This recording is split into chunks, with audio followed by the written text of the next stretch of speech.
Hello, folks. Welcome back to Appalachian Intelligence. We've got a great episode for you guys today. We have a special guest on. This guy is the producer of the paranormal, director of the dark, and the lieutenant in the Legion of Legends. Ward Hiney, everybody. Ward, how's it going, buddy? I can't live up to that intro. That was great. I'm doing great, man. How are you guys? Good, man. I'm well. I'm well. I'm blessed, and I am excited for this conversation. Me also. Cool. So Ward, I've been following a little bit. Well, I'll say following. I've came across a little bit of your work, and you've got a documentary series coming out soon, I hope. Hopefully this month. Yeah, that's what they're telling me. Great. Dark Holler. But I don't know why I'm speaking for you. I'll just I'll give you the floor. All right. So Dark Holler is a docu-series. So it's probably 5, maybe 6, depending on what happens by the time we get there. Episode series. Each episode is like 40-ish minutes. That's initially going to be exclusively streamed on this startup platform called Lore, and we can talk about that later if you want. But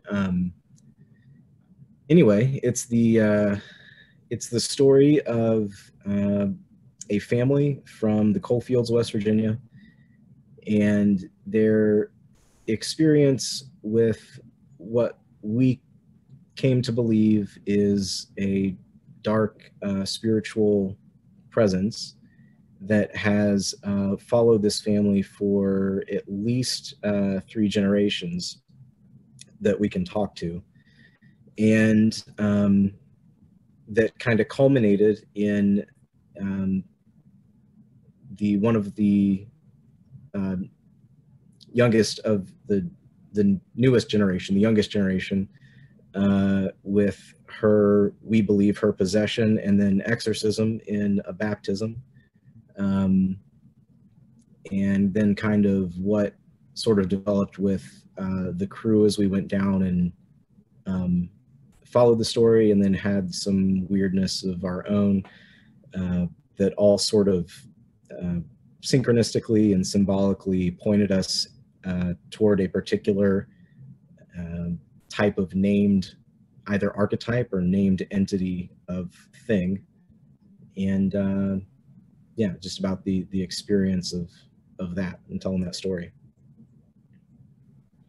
Yeah, from what I've seen and heard in interviews, to me it's so interesting, especially the way the exorcism / baptism, the way that all that transpired. But first, let's talk about how you got started. When did you become, I guess, interested in the paranormal or doing a paranormal documentary or docuseries? Yeah, I've actually, how like in retrospect, you'll think back on an experience and you'll kind of be forced to put a narrative explanation together for it. I'm going to do my best not to do that, but I think it was 2020 or maybe early or late 2019, and I had friends that were sort of all over the spectrum of conspiracy theory, I guess. I had friends that were deep in the QAnon thing, and on the other side too. And it seemed like then when, COVID really happened, it seemed like, even though you would be naive to have trusted the media before that, it seemed like in a big way, really obviously, like none of this is true. This all appears to be theater to any thinking person. not even, I mean, I don't think you have to be a conspiracy theorist to be of that opinion anymore.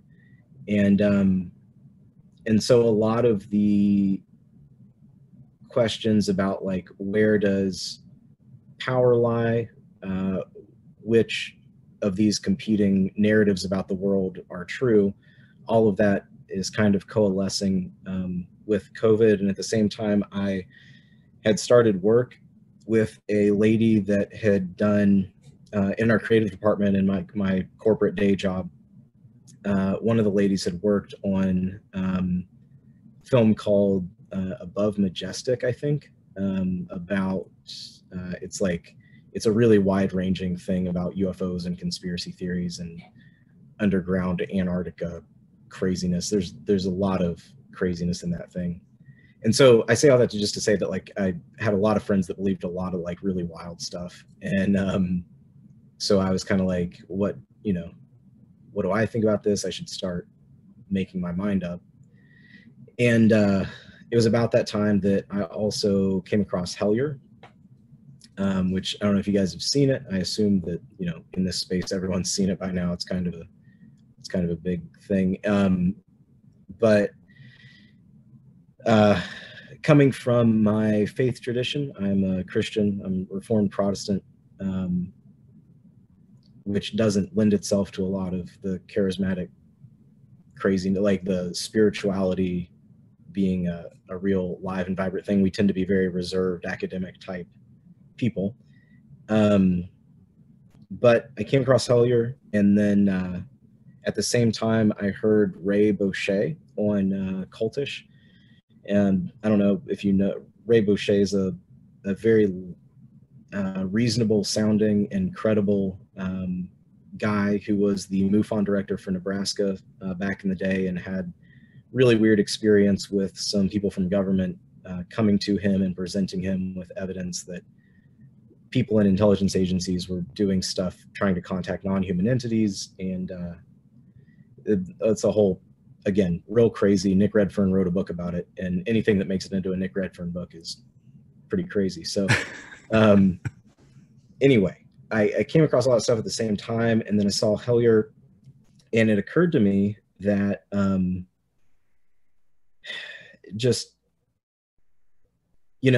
Bo put it really well. Bo Kennedy, when I was talking to him, he put it really well. Like, they're talking about going down and looking for this cult that has, people in robes coming out of the caves doing rituals, and it ends up they are those people in the cave doing the rituals to the devil. So like, it sort of felt to me like when you see like dash cam or body cam footage of a cop trying to arrest somebody and then just like getting his gun taken away, and the whole time you're like, this is not how this is supposed to play out. And it started to bother me that because at that point I was like, well, I think people really are experiencing something in all these paranormal things. Like I had just not really thought about it. Like I had put it on the back, maybe some of it's real, I don't know. But at that point I was like, well, anyone that's experiencing this kind of stuff is probably going to look for where's the authority in this field, in this realm, to tell me about what's happening to me. And if the authority in this field is the likes of, is essentially the pagans who are going to answer, how do you control or deal with this? They're going to answer that question with, here's a ritual. From my faith tradition, I feel like the church ought to be able to have an answer and an explanation for the spiritual. And if you're more into the paranormal community, you can just use the word interdimensional instead of spiritual if it makes you more comfortable. But I think it's the same thing. So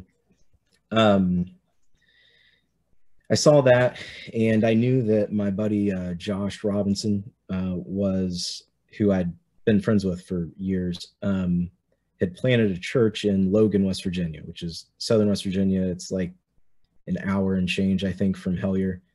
And I got to talking to him, and he had seen Hellier, and he had also been, I think he had recommended me read Michael Heiser's work. I don't know if you're familiar with him, but he's a guy who writes about this kind of stuff from a kind of a ancient Near East literature perspective. And I asked him, you know, you're down there. Have you ever run into any goblins lately? And you know, he said, well, he kind of danced around it for a bit, and then he said, I think that I might have conducted an exorcism a few weeks ago. And I said, oh. And I had just gotten like a camera kit to do some freelance work on the side.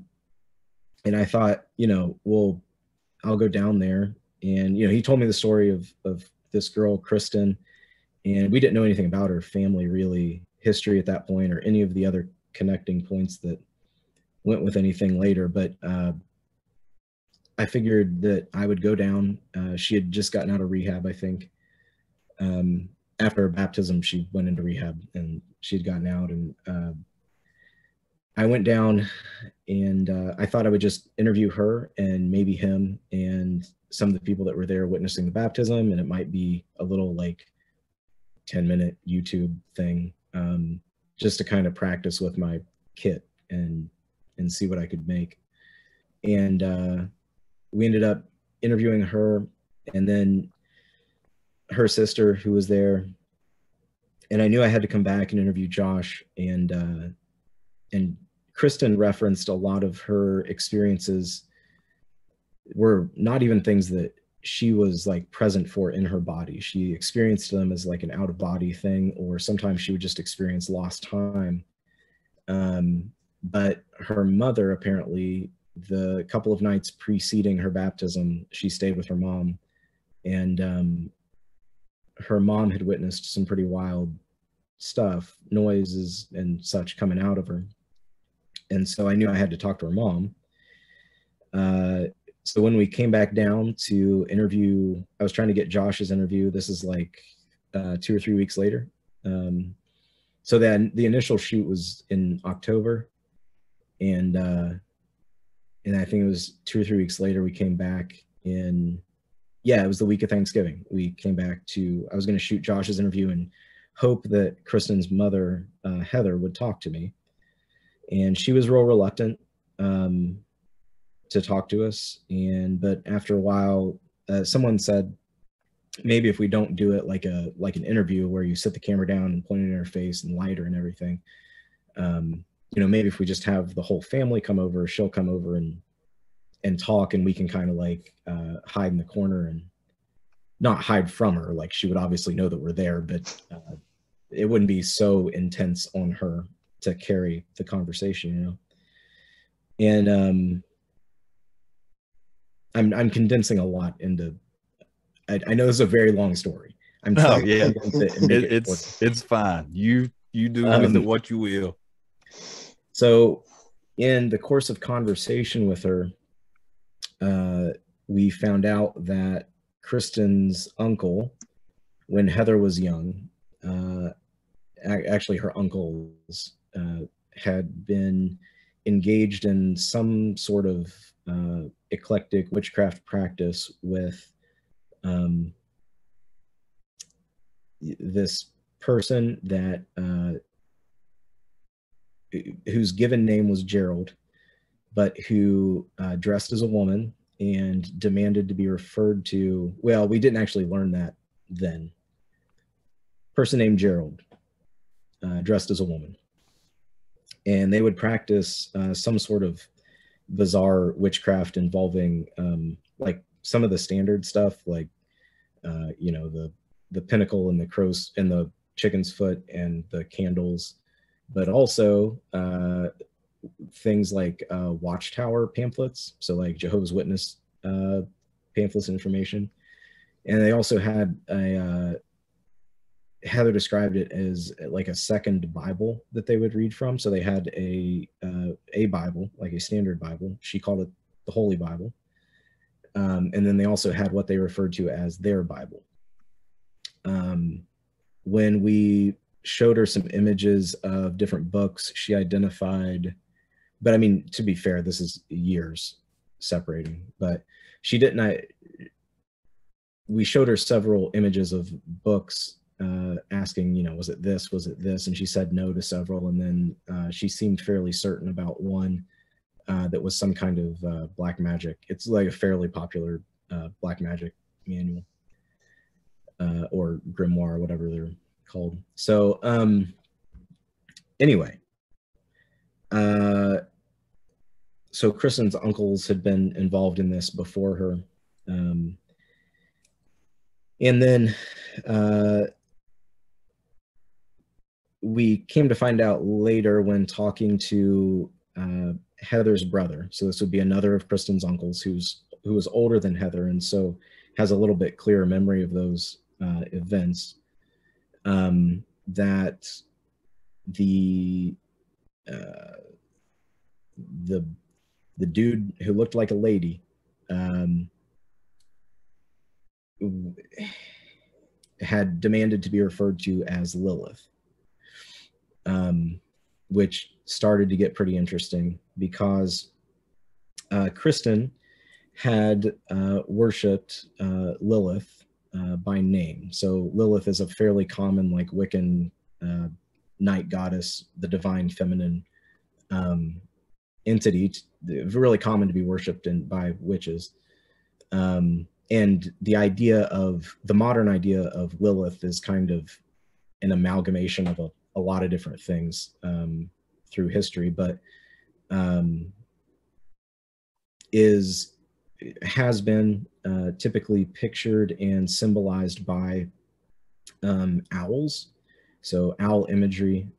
If you look up, like, if you Google like Lilith and artwork, one of the things that shows up is actually, I believe, a stone carving not of Lilith, but of, I believe, Ishtar, which is simply another name for this, like, night goddess, feminine divine kind of thing. It has, like, a lot of different names, but she's pictured between two owls and with owl's feet.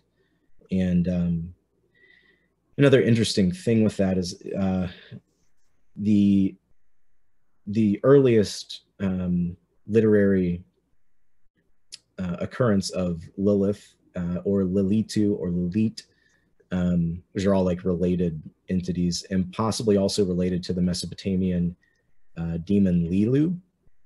It might be all the same, like, root. The earliest record of that is in the Epic of Gilgamesh, where she's discovered in a tree by Gilgamesh. I can't recall. Anyway, she's also referred to in scripture, in the Bible. In Psalm 91, it's generally accepted that the terror of the night, which is sometimes translated screech owl, is a reference to this Lilith thing.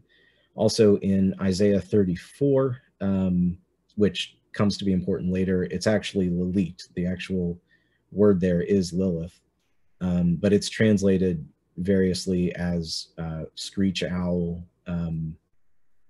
or some other like bird of prey.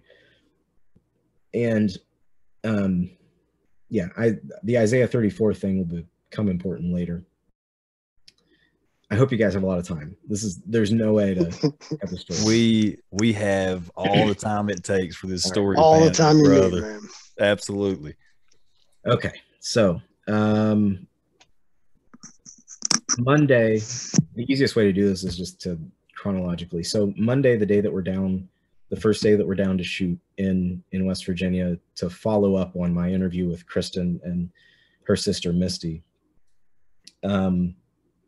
We visit a house that, aside from being owned by a friend of Kristen's family, like a friend of Kristen's, her family owned this house.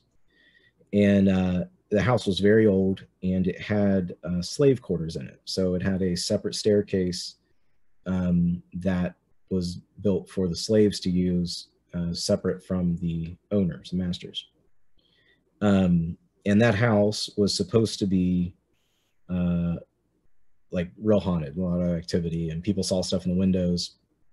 And, you know, coming off of having watched Hellier, people talked about seeing, there were two stories in particular, one about someone in the house having seen something that looked like a child with a burned face run up to the screen door and like shove its face against the screen door. And apparently multiple people saw this in the house, and they had shot at it, and it had jumped when they shot at it and ran off into the woods again at night. Which, if you're familiar with like the Hopkinsville goblin story, is very, like, it's a motif, right? And we also, one of the people that we spoke with directly claimed to have seen something that looked like a childlike figure. I think she said it was orange. She had seen it out the window of that house. And a lot of people reported seeing stuff through the window in this one room in this house.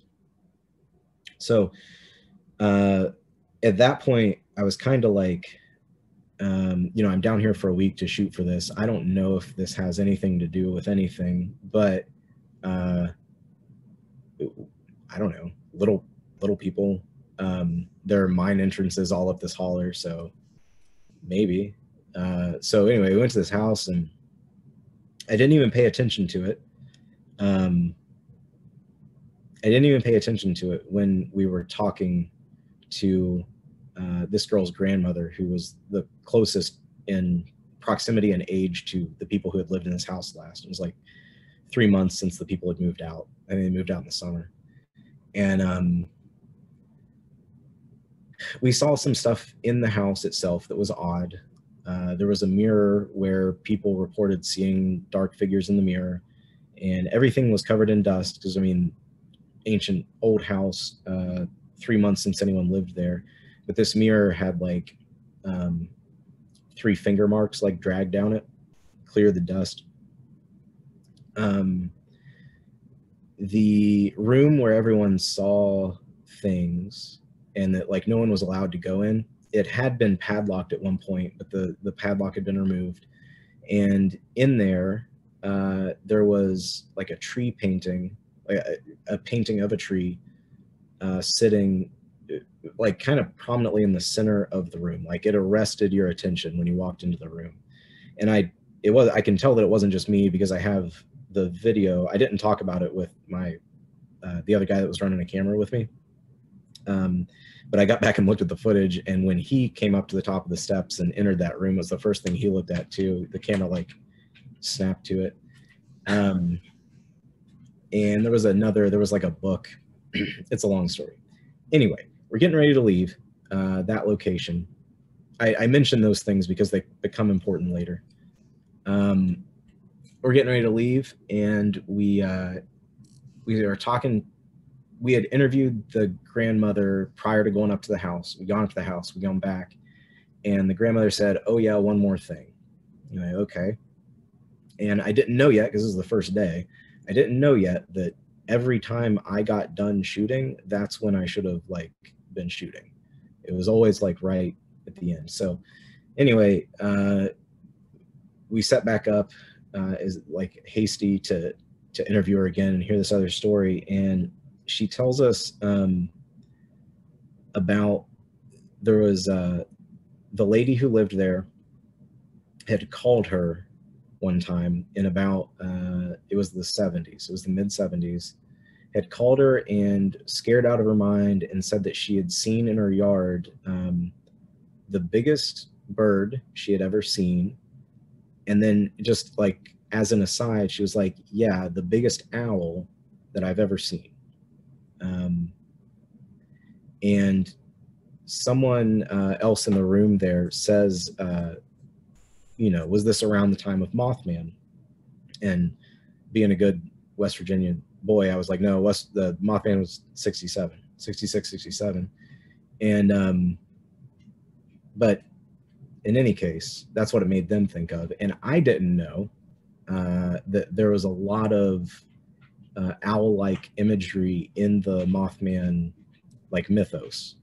Not just the fact that one of the purported things that people might have mistook for Mothman might be an owl, but also several of the people that described it like an owl, like an owl's head.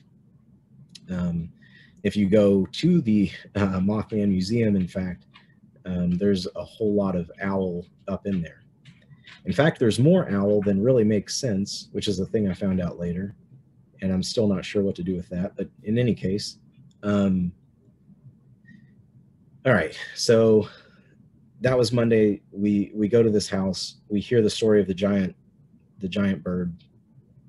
Not even thinking owl yet. I just registered that it was a bird. I honestly didn't hear owl until I got back and was looking through the footage, just because it wasn't something that I was programmed to recognize as that significant. So we're sitting around like a campfire after we get back from this house, and Josh is there, and Kristen, and her sister, and Darian, the girl who's related to the people that own this house that we were at. And I just wanted to get everyone's take on Kristen's baptism, like how they experienced it, because they all witnessed it.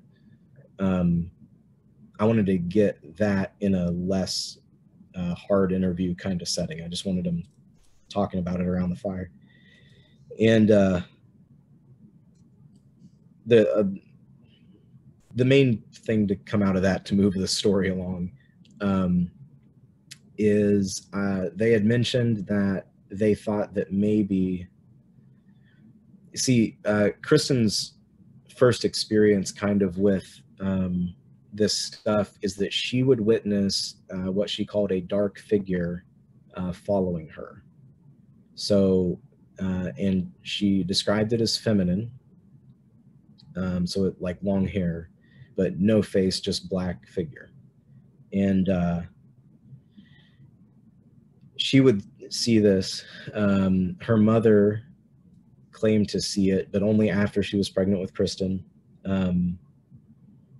And at one point, Kristen and her cousins and her sister were in a house, and they all apparently saw a dark figure. And I found out later that Kristen's cousins, whom she's close with, have also seen this dark figure, this feminine dark figure. And so one of the questions that I had was, is this something that came from somewhere, or is this just, is this just Kristen's experience? Because her, the reason that she got into witchcraft in the first place was in an attempt to control or deal with this thing that was in her life that she wanted out. And so, it started with like Wicca and burning sage and the crystals and all that, and progressed eventually to hoodoo and conjuration and hexes and the whole business. So anyway, at the campfire, they alluded to the fact that it might have preceded Kristen, that there might be experience with this strangeness in the family before Kristen. And so that was yet another reason that I wanted to talk to Heather. And so all day Tuesday, the day after, we're trying to get Heather to interview, and I got the impression she was real hesitant. And so we did some other stuff that ended up being like wild goose chase, unrelated, I think. But well, it's an interesting story anyway. I was at Kristen's sister's house after having shot an interview with Darian, who was one of the people that witnessed Kristen's baptism and was related to the lady that owned the the house with the small figures. And they had mentioned, I was like, are there any, if I say to you caves or mines, are there any around here that immediately come to mind? And I didn't realize how close to like synchromysticism I was getting in asking this. I just thought it was a funny thing to ask. So I asked, and they said, oh yeah, Dave and Christie's. And having seen Hellier, I was like, who's? Because it sounds like David M. Christie, the gentleman that sends the email. And they go, yeah, Dave and Christina's. I said, okay, we'll go look at that. Like, we got to go look at that, I guess. So we went down, and their property was real interesting. We visited it that night. And I need to go back and I'd like to go back and follow up. They're the sweetest people in the world. I just didn't have the time to do it, and it didn't seem connected at the time. But they had seen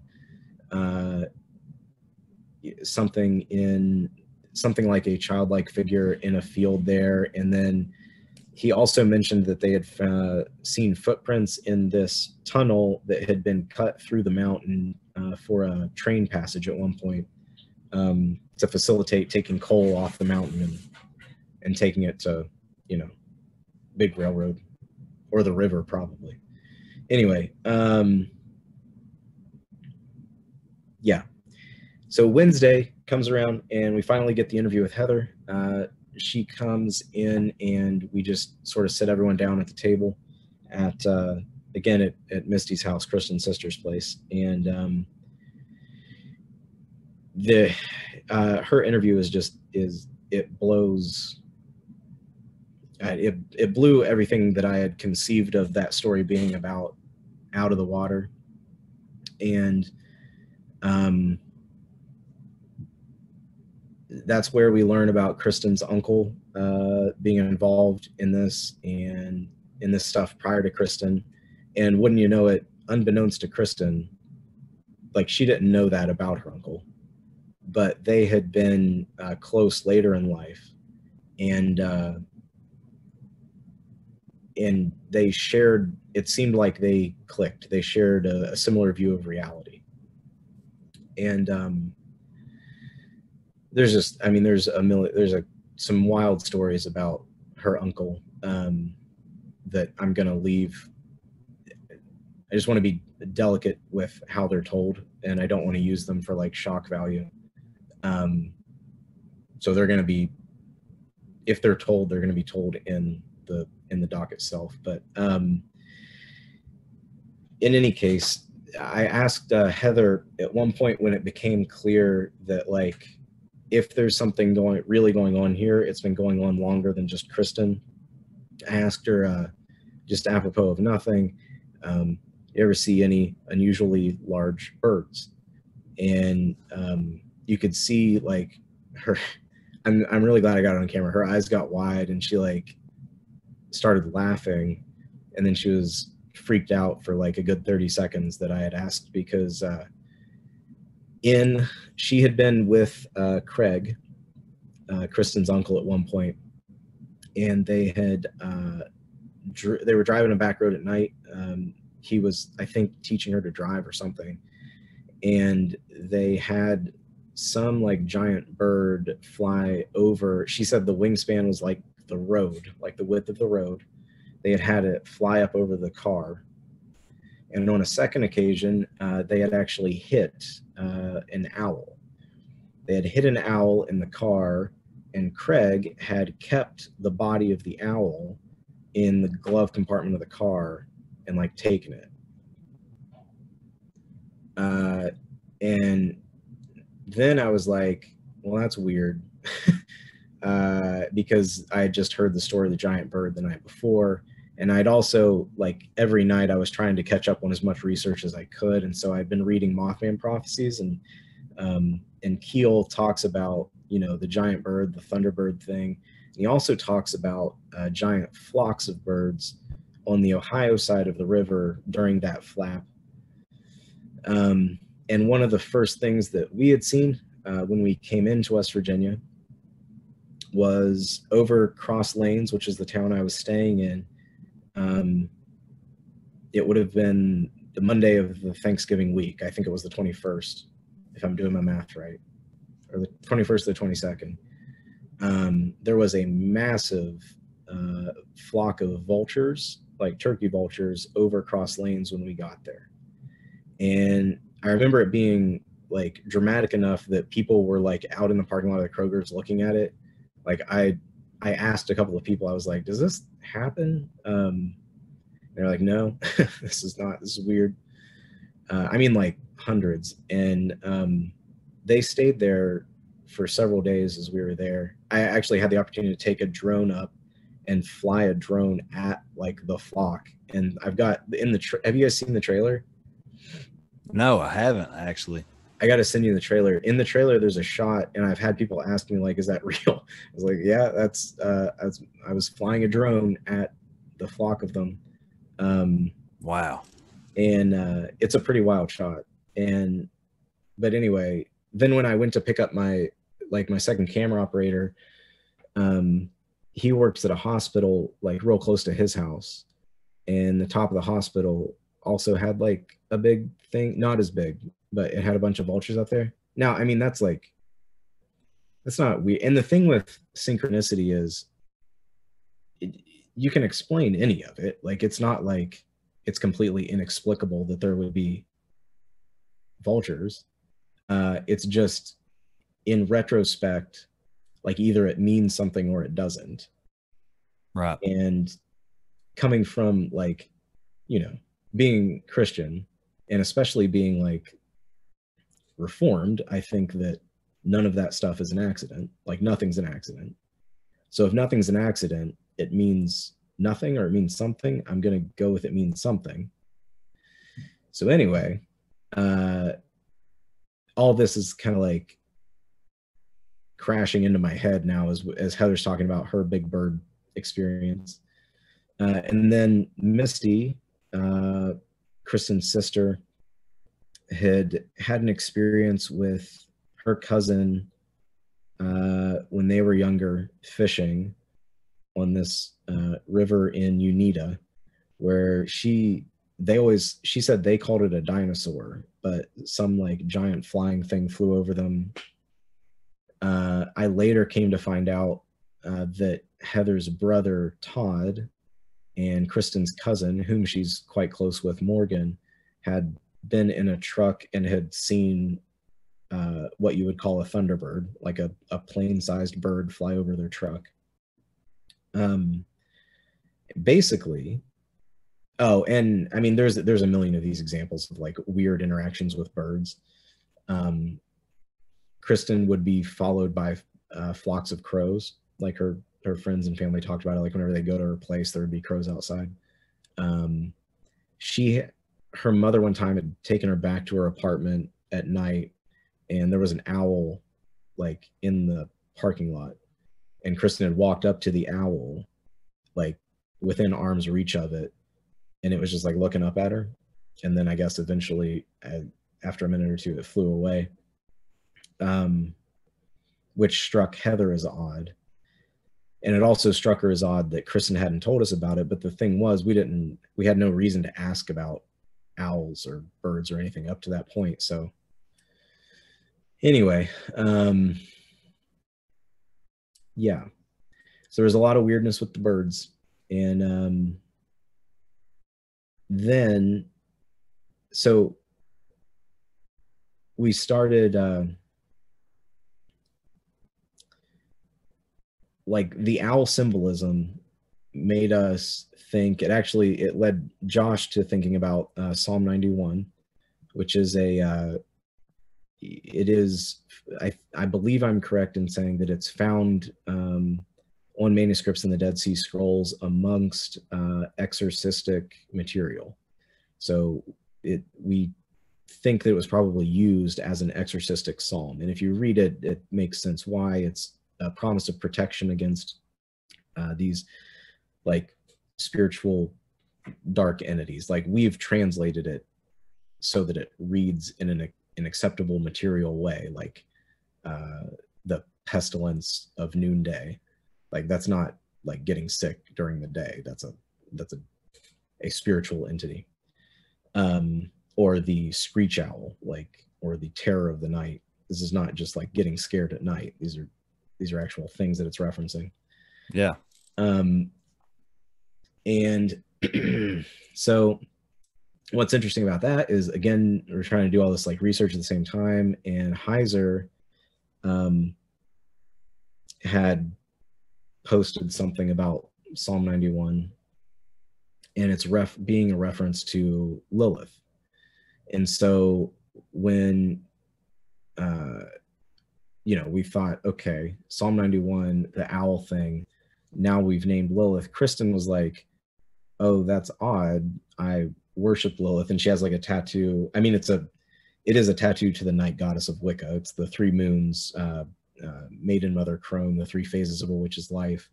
But she had like attempted to invoke, worship,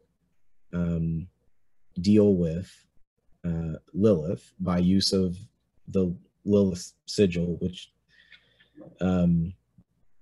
and anyway, she was like, oh, that's weird. That I was like, yeah, that is weird.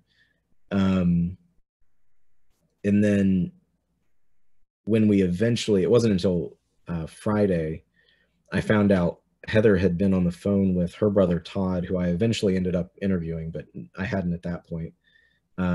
When once Todd had said that the dude who looked like a lady that had practiced witchcraft with Craig and Bob, when he told us that that person demanded to be called Lilith, it was just like, okay, like it's too many things.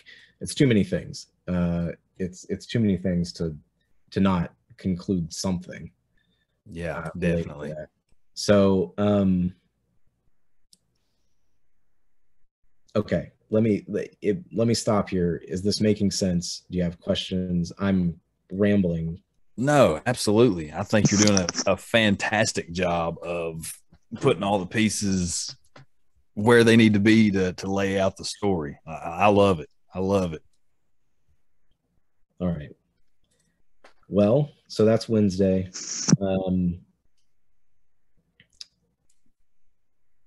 Wednesday, I'm trying to think of the order in which to tell this. Do you guys listen to Pennyroyal? Or have you listened to Pennyroyal? I have not. I actually heard it mentioned before, and I just haven't made around to listen to it yet. I haven't either. Well, they're definitely Nathan and especially a lot of the guys, well, everyone on that show is diametrically opposed to the Christian worldview, I would say. But it's interesting as an examination of the Hellier phenomena, the weirdness of Appalachia in general, and then what that community thinks is going on. But one of the things that they talk about is how they think that magic is like retrocausal and not tied to time. That the essentially what magic is breaking time. And you do get that kind of weird when all this synchronicity stuff starts to happen. You get that weird feeling of like I should have known something, or something was important 3 days ago, or it was just made important now, and it's weird. But anyway, Thursday we shoot. I think we interview Josh at the river where the baptism happened, and he's got a lot of interest in like strangeness related to West Virginia in general, and he thinks that, and I mean, I think it's pretty clear that all of the strangeness in Appalachia is probably connected in some way. And I agree. In the, as Christians, we have an explanation for that. That's the kind of thing that you would refer to as a principality that's over an area. And so we talk about that. We talk with him about that. Talk to him about the bird thing, and then about some of the like Kristen's family stuff that he hadn't heard yet.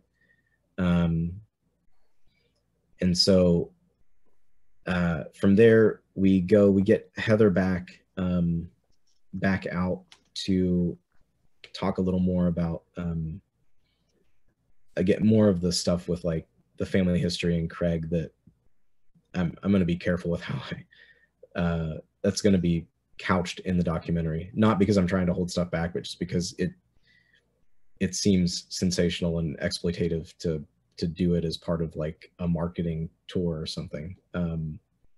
Just want to I want to make sure the context is there for telling any of that if it gets told. And then Friday, well, one of the things that this is important. So one of the things that Heather tells us about is this house in Man, West Virginia, which is like another hour south or southeast of Logan. Of Danville, where we are, Madison. And there's this house in Man that she grew up in. This is like 30 years ago, where she lived there. Craig had been there. Her dad had been there as well. And her dad had an experience. Apparently everyone that was there had experiences in this house. And later when I talked to Todd, even Todd, who did not live in that house, had experiences there when he came to visit. But Heather's father had been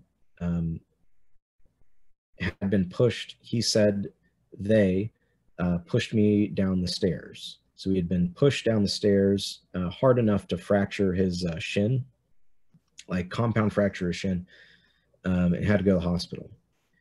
And everyone had stories about like this one room in this house upstairs was just a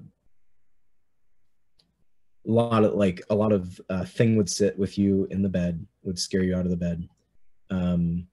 Or one time Todd was visiting and he had like a 5-year-old at the time. And he thought that the 5-year-old had gotten in bed with him during the night and woke him up, and he went back to sleep. And then he came down the next morning and the 5-year-old was downstairs on the couch.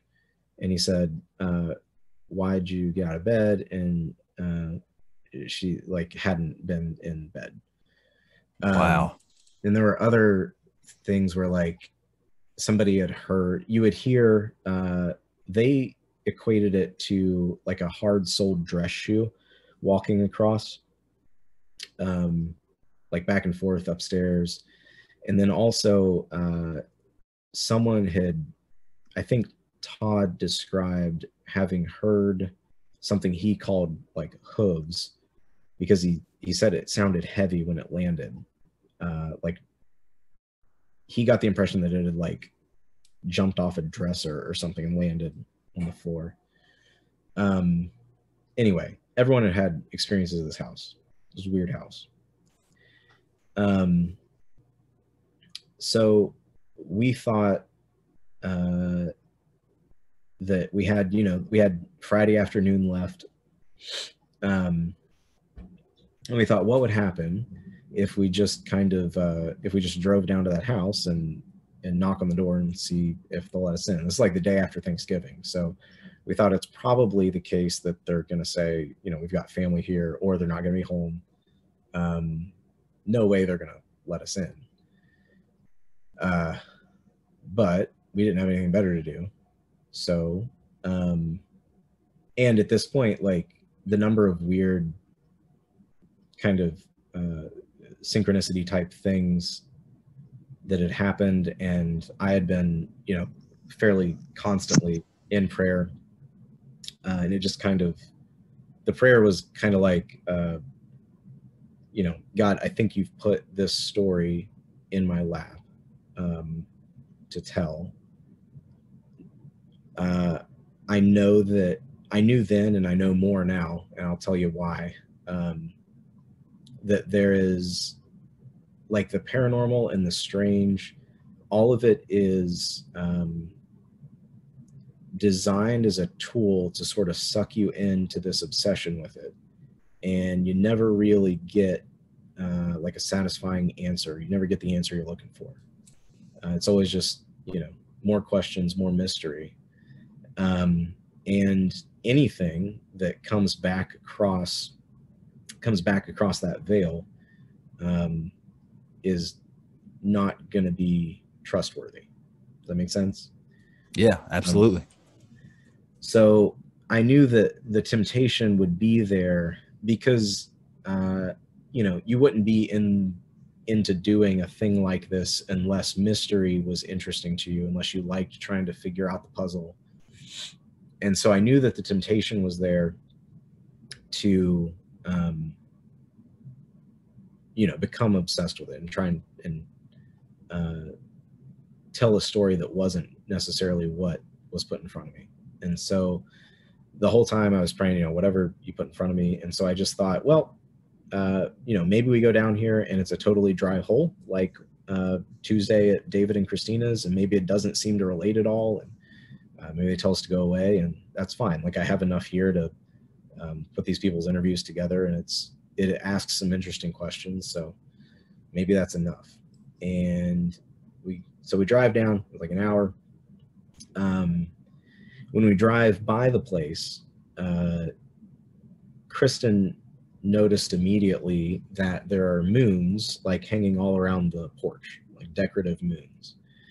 And we drove past it and like pulled off a little bit, and that was actually when Heather had gotten the phone call from Todd, had told Todd that she was going back to this house, and Todd was shocked that she was going back, and had told her about that the dude who looks like a lady, whose given name was Gerald, had demanded to be called Lilith. And so she relayed that information to me. At the same time, Kristen was like, "Did you see all those moons on the house?" It's like, no. And at that point, I didn't realize that the moon symbolism was a thing for feminine divine night goddess Lilith. I didn't know. She told me.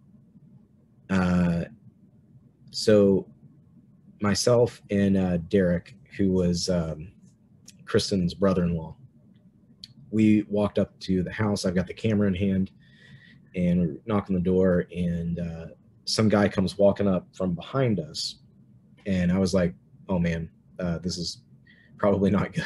Like, he doesn't look happy, but he was a super sweet guy. He came up and asked what we were doing, and he persisted in calling us psychics for a good like 15-20 minutes. But anyway, he invited us in, and the first thing that he told us was we told him we were doing a story on his family that had, you know, lived here like 30 years ago. And he was like, "Oh, what about them?" I was like, "Well, they had a lot of experience in this house." And Derek, I think, mentioned that Jesse, Heather's father, had fallen downstairs. And the guy goes, "Oh, no way." He was like, "I got pushed down those stairs." Like, what? Wow. I was like, "Yeah." And he pulls his shirt aside and he showed me the scar. It had resulted in a compound fracture of his collarbone. He had holes in the drywall where he had, like, it must have been his shoulder on the left or his head, and then crashed through the drywall on the way down. I said, "Okay, that's weird." We talked to him for a little bit. They said there's all kinds of, it's very chaotic in there. Like, everyone's trying to, it was like you had pulled a release valve, and just all the stories. Yeah. And like, there was the gentleman who let us in. He was like, he and his wife or girlfriend lived there, and then their 2 grandsons lived there. And the 2 grandsons stayed upstairs in the 2 rooms, and he and his wife stayed downstairs in what would have been Craig's old room. So they're telling us all these stories, like one of the kids was super talkative, one of the kids didn't talk at all. And the super talkative kid kept telling us, the ghosts are nice as long as you don't say ghost. And because he was like, you say ghost at night, they'll knock something over. Okay. And then they told us that upstairs they had seen like a dark figure moving, like in a pattern. It would come out of the quiet kid's room and turn down the stairs. And it would do this like nightly, I guess. And they would hear like music, disembodied music downstairs. They heard the footsteps. So of course we asked, can we look upstairs in this room where everyone's reporting all this activity? So I said, yeah, and we go upstairs, and it's the quieter kid's room. And in that room, the first thing I saw was there's a moon, like a wooden moon hanging on the wall. And on the moon is a staircase that goes up. And what's, again, like, if everything is symbolic, and a staircase is a way to ascend, which is, if you like the water panther stone, Jacob's ladder, it's a very common like symbol for connecting with the divine. But anyway, there's this moon there, and I asked him, did you put this up in your room? And no, it was here when we moved in. Okay, so Heather is right there by this point. Heather and Kristen had come in at this point, and I asked Heather to come up, and I was like, was that here when you were here? She said, yeah, I think it was. I was like, did you put it up? No, I think it was here. Okay, it's weird to me that you would move into a house, and not just one family, but like, because it didn't go from just Heather's family to this family. Like, there was more families in between that lived in this house, and no one was like, I don't like that moon there. And nobody took it down. Yeah, it's a very dated, like 1970s kind of decor. Like, it's cut out of, you know, that like fake board and batten that used to be, yeah, you guys know what I'm talking about. Yeah. You grew up in Appalachia. All right. So yeah, everybody. It's on everybody's walls. It was like cut out of that material, like that kind of fake wood grain. So there was that. And then there's so many weird things about this house. I can't even, like, everything was threes. Downstairs, the gentleman said that he had terrible nightmares, and that he had found when he moved in a stack of dream catchers in the hallway outside the room. And he said, I asked him, they were now around his room, like a lot of them. They're like, well, 3 on each wall. There were like 9 of these things around the walls.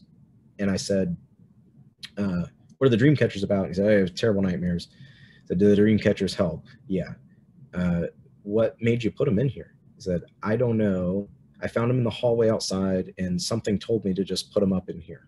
Oh my goodness. Heather goes, like, you're not, she was like, no way. My brother, when he lived in this room, had dream catchers all up around the room. And they weren't, I don't think they were the same dream catchers. I don't think. I mean, it would be 30 years. They would have fallen apart, I would think. But in any case, yeah, the same 3 windows that Craig wanted blacked out in the house were blacked out. with like plastic sheeting. There's a million things that relate to the numerology of the 3 in that house. And then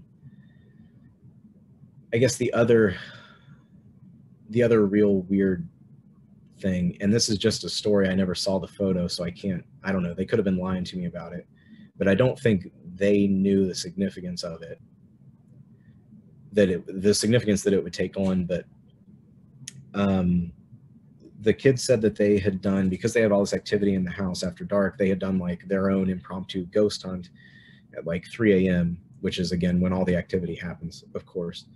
And they had gone around taking photos with the one kid's like cell phone, and they had one photo in particular that the kid had that he said he deleted because it scared him too bad. But the photo was the quieter kid that lived in the room that was super active, and over behind his shoulder there was they said a man with a goat's head. So what? The goat-headed man motif, if you're familiar with, again, this is a tie-in to the satyr. Pan is depicted as a satyr, a faun. But what's interesting about that is after the fact, after we leave this house in Man, and they let us like pray with them and pray for the house and for them. They gave us a jar that they had found in the walls that I ended up bringing back here to the house, and then I got rid of it since. Yeah, that's probably a pretty good idea. Yeah, we thought at the time it might have been an old spell jar, because if Craig had practiced anything similar to Kristen, that was a common thing for Kristen to use. And her ritual would be these spell jars that she would go then hide somewhere where no one would find them. And like hide in the walls of your house would be a pretty good place, I guess. But anyway, on the way back from that house in Man, I stopped in and I met Josh in the parking lot of like a Walmart, I think. And we told him about, they're at that house, there are constantly like massive flocks of crows outside that they told us about before we said anything about our situation. I asked, do you ever see any unusually large birds? He said, no, but we do have like all these crows outside all the time. Okay. And anyway, so we told Josh about the crows thing. And then we told him about the photo that the kid claimed to have taken. And he was like, oh, that's really weird here. And he looks up Isaiah 34, which there's no reason in particular to be overly familiar with that passage if it wasn't for this reason, but I'll just read it to you real quick. All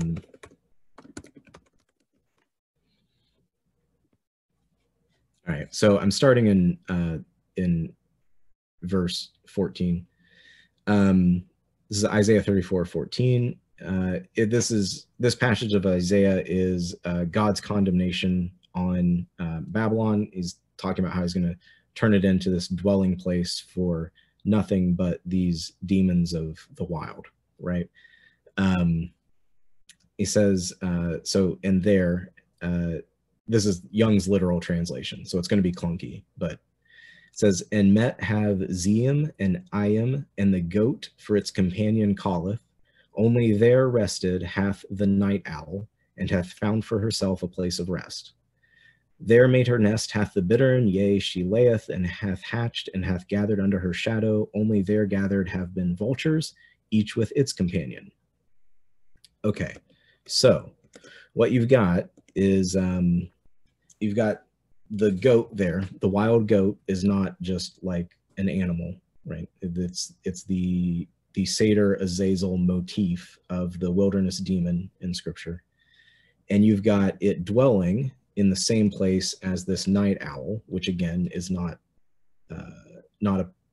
saying that literal owls are going to be there. It's talking about Lilith. It's literally Lilith, and it's saying that they rest together in this condemned place, right?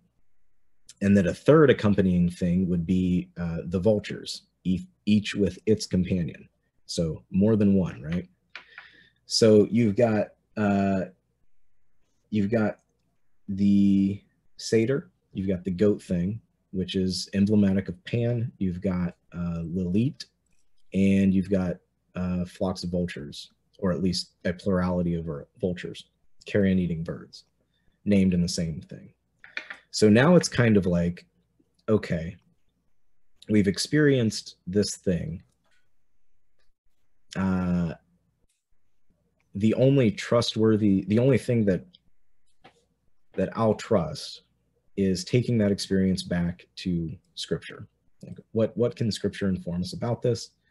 And I think I can at least say that there is a pattern or an archetype at play here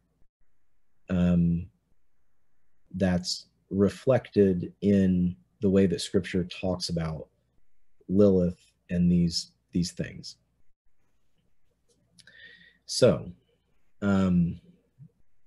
we have that conversation. We go back to Misty's place. I think I've talked about this in other podcasts, so I'm not giving anything away. But we are sitting around like kind of decompressing from the visit to that house and all the weirdness. Again, the numbers are weird. And just the stuff, like the same experiences 30 years apart without knowing each other, like that's odd. And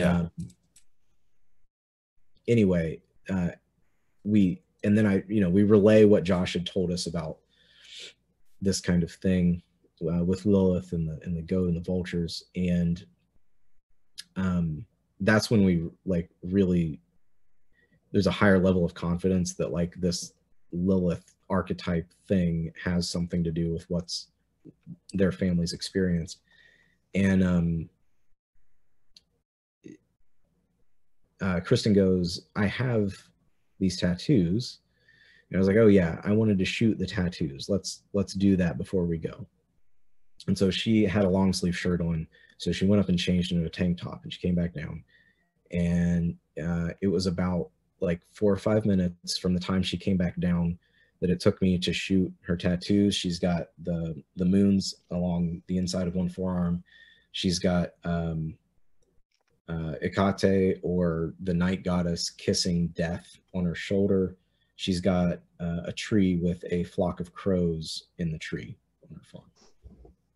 So I was shooting those, and again, like 4 or 5 minutes from when she came down, and I take the camera and I start taking stuff off of the rig, and I hear someone scream in the hallway, and I'm like, okay, of course, you get the camera taken down. Like, this is when.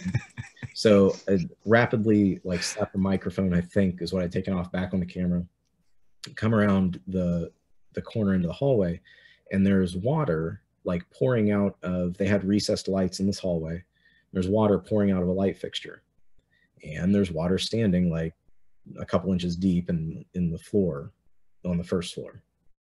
And so what? So we go charging up the stairs to find the source of the water.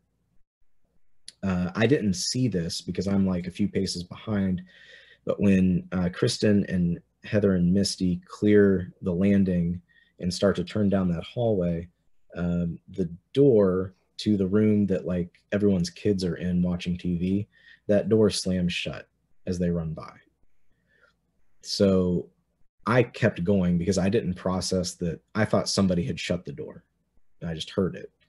I kept going down the hallway and turn, and in the master bedroom, there's water standing like 3 inches deep in the floor of their bathroom. The water's not coming from anywhere. So the bathtub's not running, the toilet's not leaking, under the sink's not leaking. but it's standing in the floor. Okay. What? So we go, like, I kept shooting for a little bit, but eventually I'm trying to help, like, soak up water. Go back downstairs. Well, on the way back, I saw that Kristen was, like, standing at that door that had opened, and she was saying, like, they didn't close it. Like, the kids say they didn't close it. All right. I'm like, is a window open? There's no window open. The kids say they thought the people coming up closed it. People coming up thought the kids closed it.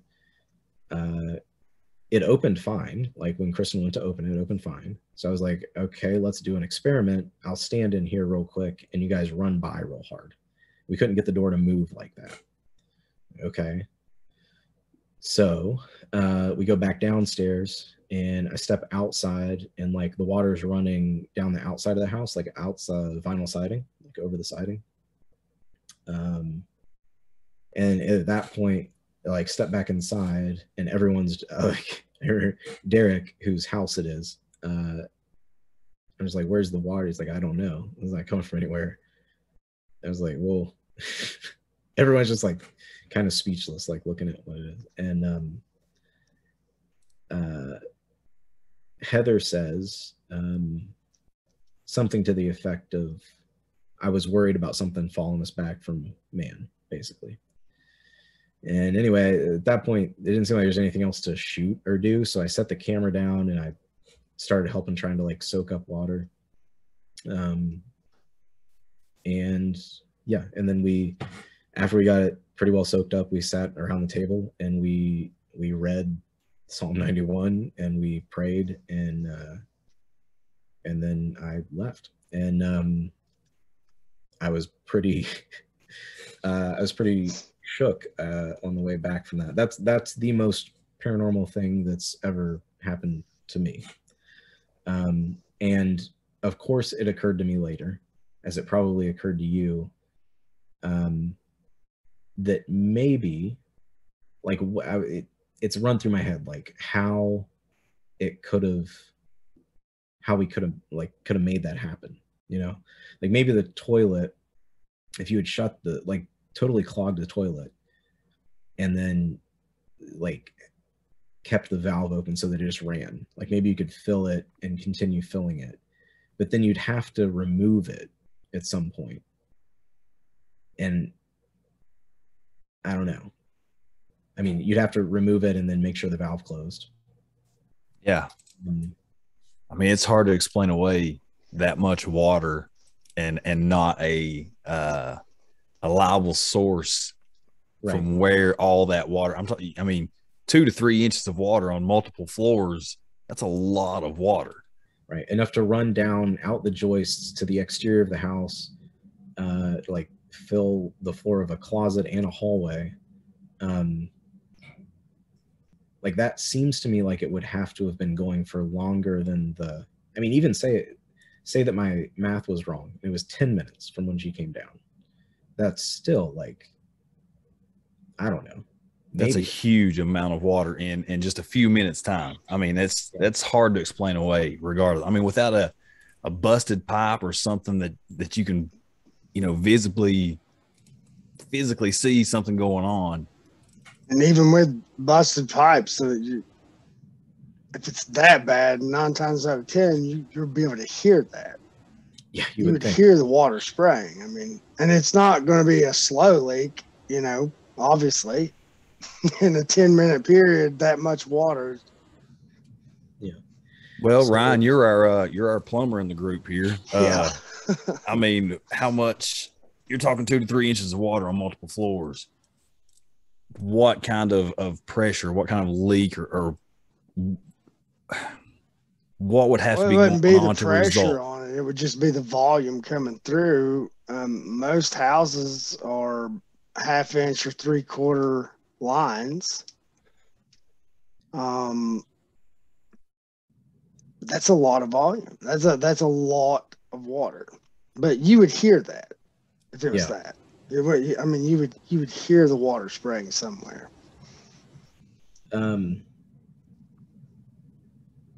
Yeah, so this whole, I'm not saying that, you know, the water, I'm not saying like Lilith flooded our house. I am. That's what I'm saying. Well, I'm, you know, I came down there, and it's still my prayer today as I'm working on post-production on these episodes is still like, just let me tell the story that that you want told. And you know, I try to resist putting my like meta narrative on it, but that's just what happened. Like, I don't know what else to say. Like, if I were, I don't know. So there's one more weird thing, and I've told this story one other place, I think. I might have told this to Bo. But so that Monday, the house that we were in with the tree painting and the and there was it's called the Star Book for Ministers, like this little book that's like a liturgical manual for Methodists years ago. And then there was the mirror with the marks on it. That night, when I got back, because you know, I'd heard this story of the small thing with the burned face, and it was reminiscent of the Hellier thing. I was like, just as a joke, let's plug some of these things into the secret cipher of the Euphonauts that they used in Hellier, that Alan Greenfield wrote a book about. And the results came back were, I don't know. I don't know if you've ever used them. Don't if you haven't. But it'll give you a list of like a bajillion things, so you can draw your own conclusions, because But one of the things that it came back with was "hold bear" was one of the phrases that it came back with, and I was talking with Josh and Richie from Sword and Staff, if you guys are familiar with them, and we were talking about like where to find mines or caves or whatever. At the same time, I was like plugging some of this stuff in as a joke, and as a joke, Josh had mentioned that there was a mine entrance up his holler, and I said, oh, well, I would want to investigate that, but it says here, hold bear.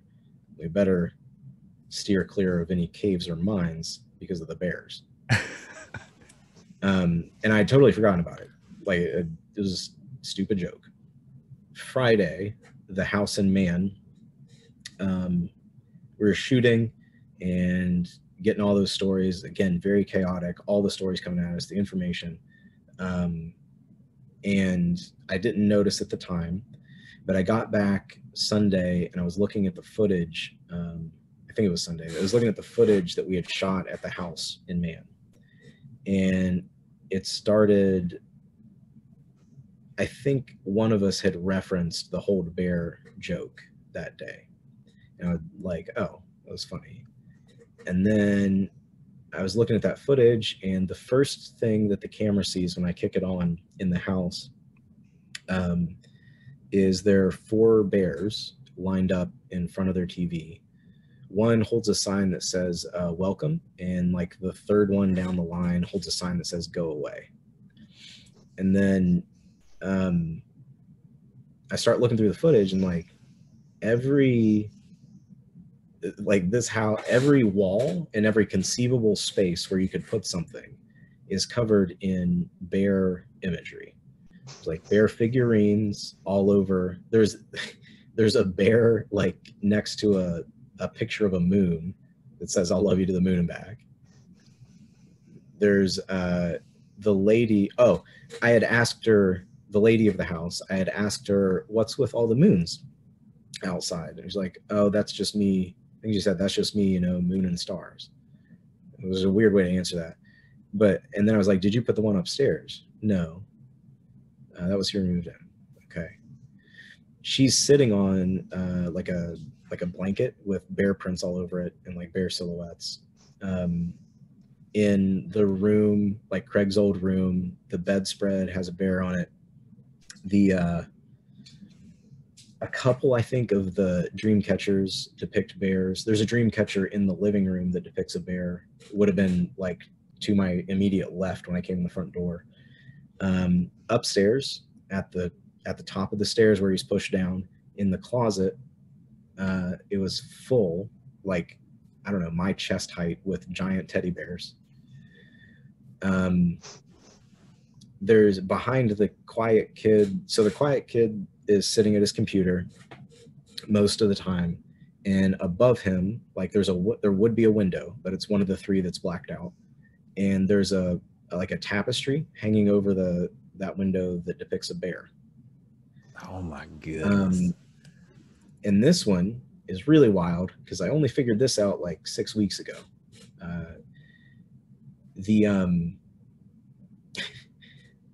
When I turned to look at the moon hanging in that room, there is a bear that's sitting beneath it. And the kid, the more talkative one, thinks that I'm looking at the bear. And he goes, I didn't even process it at the time because I was focused on the moon, because Kristen had talked about the moon and all that. But he says, he says that bear just randomly spawned there one day. I have no idea where that came from. Now, is like a teenager kid, right? So he might talk that way just if someone had set the bear there, right? It's like a video game illusion. Like but it's okay. So anyway, at the end of reviewing all that footage, there's a bear outside next to a decapitated virgin statue, actually. What? But I mean, it's just like there's a lot of like knickknackery outside. Yeah. So it didn't strike me. But still though, that I mean the symbolism there. Like I saw it when we were there, but I was just like, there's a lot of that kind of like stuff, and it could have just, you know, crumbled or whatever. So anyway, these people were holding a lot of bears. And that was kind of like, that was a kind of a full circle moment where I was like, okay, I can see why, like that goosebump feeling of like, I know something I shouldn't know.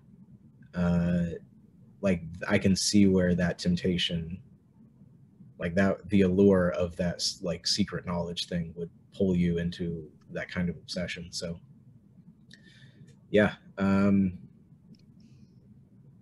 So you guys, now you don't have to watch the documentary. Oh no, we're watching it. Oh no, I'm definitely. I mean, this story, you know, like I said earlier, I listened to it on Bo's podcast. I'd actually listened to a little bit of Sword and Staff podcast earlier today. Your appearance on there, you know, talking about the Mothman and all that stuff in Point Pleasant. Just trying to do a little bit of homework. But this story, it's just, for me, it's just so synchronistic that it speaks to me. It's so multi-layered that each time I hear it, like I piece more and more and more things together. And I'm sure when I actually watch it, you know, there'll be even more that I'm like, oh, wait a minute, you know, that and that, you know, this is all adding up even more. I mean, yeah, there's still stuff that catches me, like, well, like that, the kid saying the thing about the bear. Like I've viewed that footage a lot of times in, you know, I have the skeleton, the way that the story is going to be told, done for all of them. So like I've heard that footage like a number of times. It's just I hadn't focused on the bear thing until, you know, recently. And Yeah, I mean, even yeah. I wonder if Hold Bear was that bear that randomly spawned there. I wonder if it was actually telling you to hold that one. That's.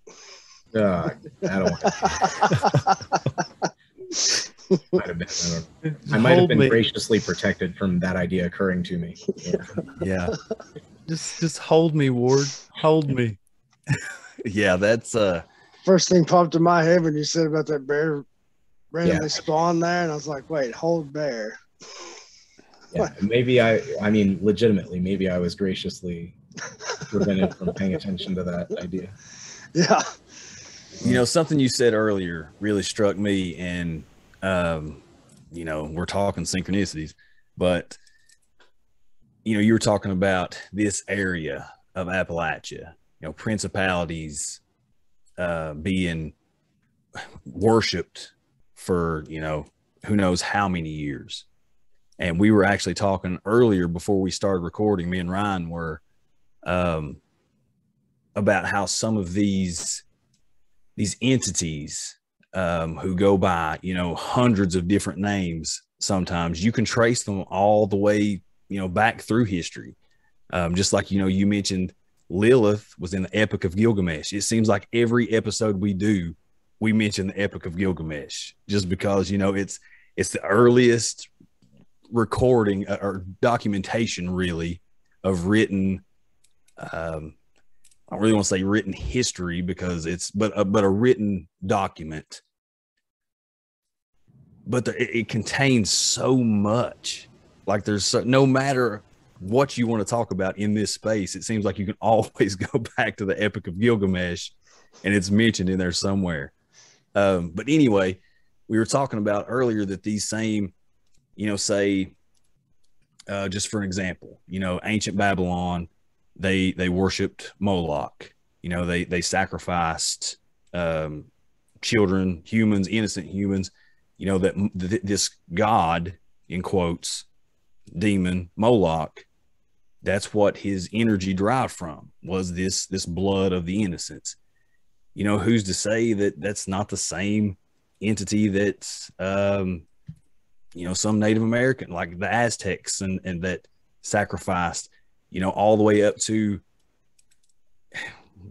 if you look at some conspiracy today, the elites today, you know, that is rumored to gain energy or vitality from these certain things. You know, I feel like Lilith in this example, you know, Moloch, a lot of these names that you hear, I feel like it's a hierarchy of these principalities that have been around since probably the beginning of mankind. Well, we know, if you believe the Bible to be true, like I do, we know they've been around since the beginning of mankind.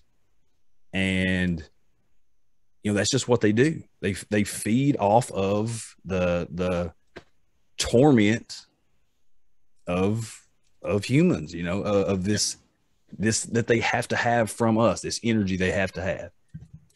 Yeah, you should get Josh on if you can. He's, you know, knows more about this than I do. I've fairly immersed myself in it, but he's got an extensive like library of stuff that he knows well. Stuff. But yeah, I mean, I think that, and I am not in, like, I'm a minority in my faith tradition in believing this, but I think that Jude is quoting Enoch about the spirits in prison, or what I think he's quoting Enoch, and the finding manuscripts of Enoch in the Dead Sea Scrolls mean that it predates Jude, so he's very likely to be quoting it, which means not that Enoch is necessarily canon, but it means that at least the New Testament authors viewed it as, you know, a source they could use. They didn't view it as just superstition, which, if you look at the, you know, the parallels between Gilgamesh, or really any of the Mesopotamian like creation myths and Enoch, there's a lot of crossover there.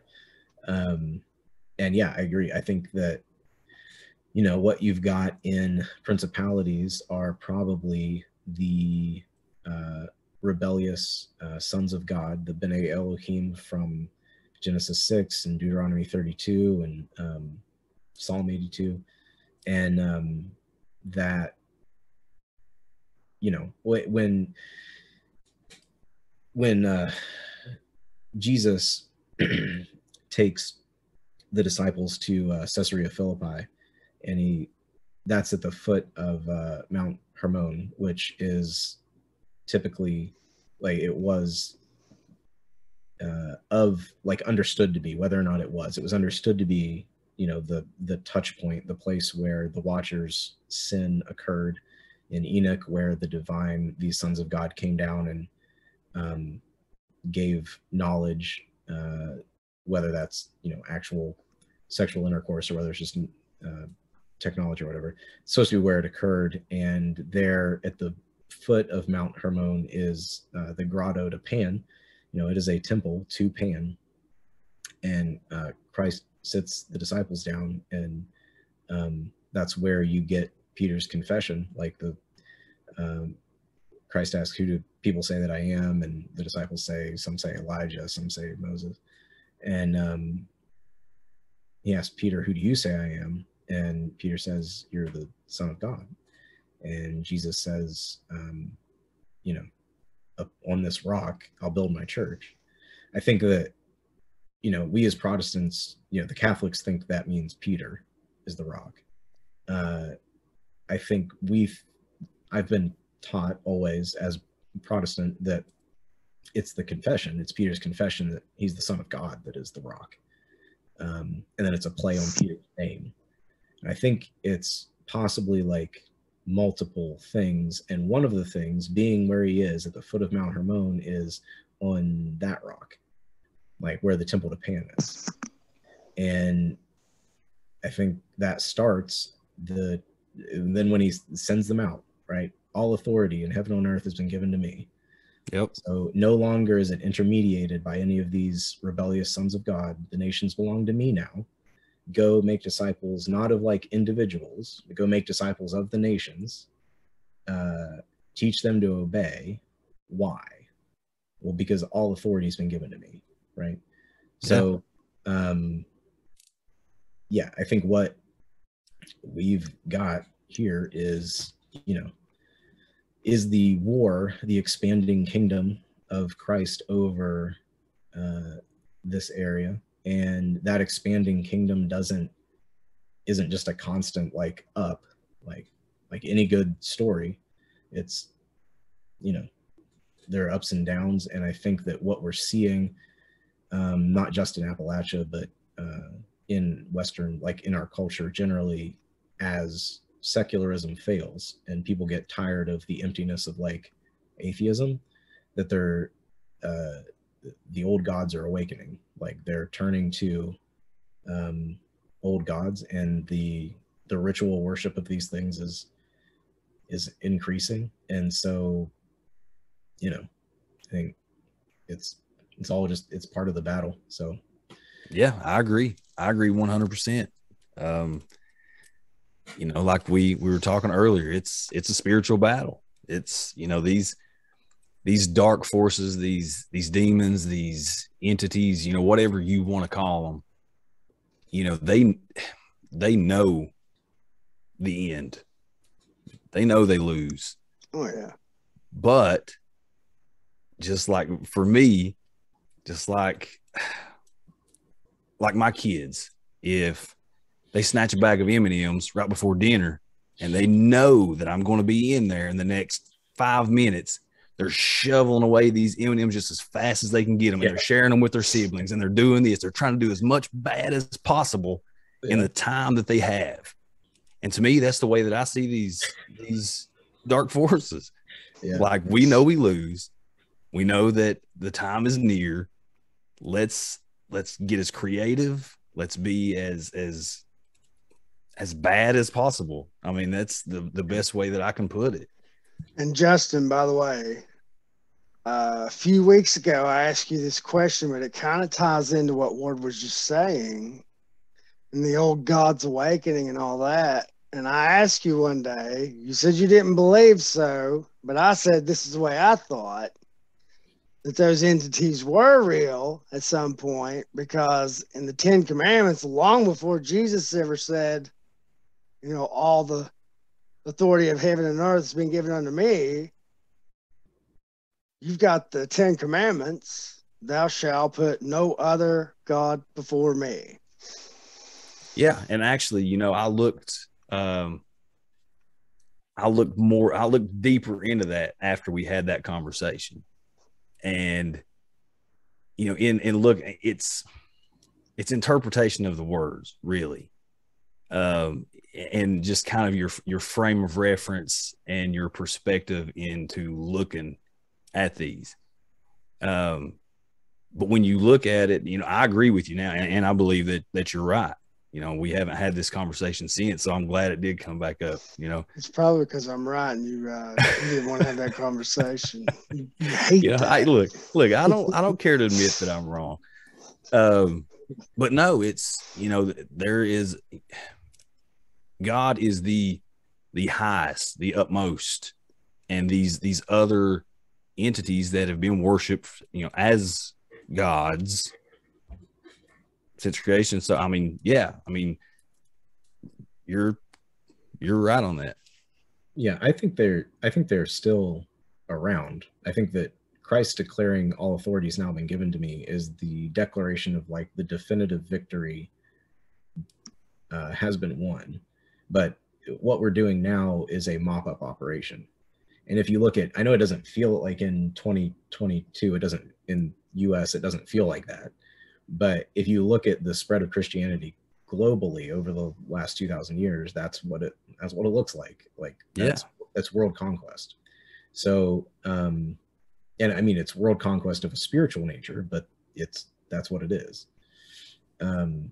You're seeing, you know, these old gods fall. And I mean, you know, they're, like I said, it's not a straight up, I'm an optimist in my eschatology. So I think that like the kingdom does come in like real time and space, and that when Christ comes back, the last enemy that he puts under his feet is death. And I think that's like literally what Paul says. So, but that's not here or there. I'm just saying, like, saying that the definitive victory is won, there's still, like, that's already true, but there's still a not yet component. Yeah. Where we are fighting this mop-up operation. So, yeah, I agree 100%. 100%. Well, Ward, we don't want to keep you on that long, man, and we really appreciate you doing this. I am super excited to watch this docuseries. When I listened to you on the Bump podcast, and when Justin was telling me we're going to be interviewing this guy, I'm like, dude, my mind's blown. He's connecting all these things. The synchronicity of this is outrageous. But yeah, well, thank you for having me on. If you guys, you know, if you happen to see anything owl related or, you know, giant bird related, you holler. I will definitely. It is funny. I'm surrounded by owls here at the house. They're here all the time. Yeah. And that's, well, you know, I've never thought anything about it until you just said that. Who knows, man? Maybe it's just owls. Maybe they just like your place. I don't know. Maybe. Well, in preparation, well, I can't say really in preparation, but, you know, me and Ward have been kind of talking for, I don't know, like a week or so, something, getting this interview set up, just messaging back and forth. And in that time frame, I talked to a good friend of mine, and he started telling me a story about, I don't want to spoil it. I don't want to give it out there because I'm hoping to have him on the show. But don't tell his story. That's simple. I can't help it. I can't. Cut the pod and tell me after. Okay, yeah, good idea. When we stop recording, good idea. We'll stop recording and I'll let you know, Ward. Well, now we got to have that guy on. But no, we definitely plan on talking to Josh to get more into the exorcism / baptism side of this story, because I know that he was the man, hands-on throughout that part. So we definitely plan on talking to him. It's just, I mean, I hate to sit and say that it's a great story, because I know that people have suffered tremendously, throughout the events. And, I know that in your interview and your piecing together of this thing and in your project, that you are compassionate to that. Just, speaking to you right here, I know enough that you are, but it is a great story. I mean, it's hard to hear all of this and not come away saying, this is a great story. I shared, I share my experiences that I have or had, quite often. For me, it's therapeutic. I don't care if people think I'm crazy or not. I'm just, if something hits my brain, it's got to come out my mouth. It just has to. That story that made us think that, Justin. Well, there's a lot going on there, but even though I know that at the time and for years after it was traumatic for me, it's still a great story that needs to be told. And we all have stories. I truly believe everybody has a story. And that's what's great about, these platforms, for people to be able to come on and have that therapeutic, that weight lifted. Maybe they don't have people in their lives that will listen, that will give that ear and not pass judgment, and not throw out the, oh, you're crazy, you're making it up, blah, blah, blah, blah, blah. So that's what I love about this. That's what this place is for. I'm going off on a little rant here. Ward, I tried to let you go, man. I tried to wrap it up. It's like, this guy's tired. No, we will. We'll let you go, Ward. Man, we appreciate you so much coming on here. Yeah. Seriously, where will people be able to watch? Yeah. So right now, I have verbal commitment from this streaming service called Loor, Loor, that they will be launching in March. And when they do, they're going to do like a soft launch thing, because it's this is a new way to do streaming services that I think is a really good idea, and we'll see. Yeah, we'll see. So hopefully in March, they'll launch sort of their beta, and I'll get a bunch of invites to that. And the way that it'll work is the invites that I give out, those people get invites. And then at a certain, I don't know how much I can say about that actually. But anyway, there'll be invites to the beta. And you guys totally, y'all, I should start a list, I guess. You guys can totally get in on that. And I'll send you, I'll definitely send you the trailer. And if you guys want to see what's done so far, I've got 2 episodes ready to go. Oh, so, yeah, that would be great. Oh, yeah. I'll send you the first couple. And one of the things that I like about it is I've shown, of course, my Christian friends like it. Well, yeah, actually, that's true. All of them that I've shown have liked it. My pastor and my elders like it, which is important to me. Yeah. Even though they don't agree with me on the whole Genesis 6 thing, or at least they're on board with what I'm doing. And the family likes it. So Kristen and the family like it. So, but also I've shown it to the guys from Fearscape, So they're both Wiccan, and they really like it. They're enthusiastic about it.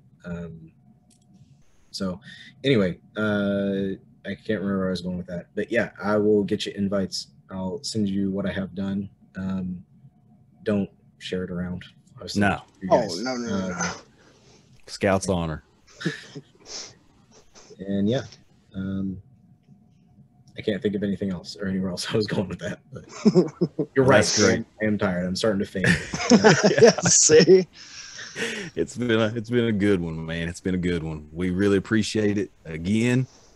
For all those listening, hope you guys enjoyed this. It was great.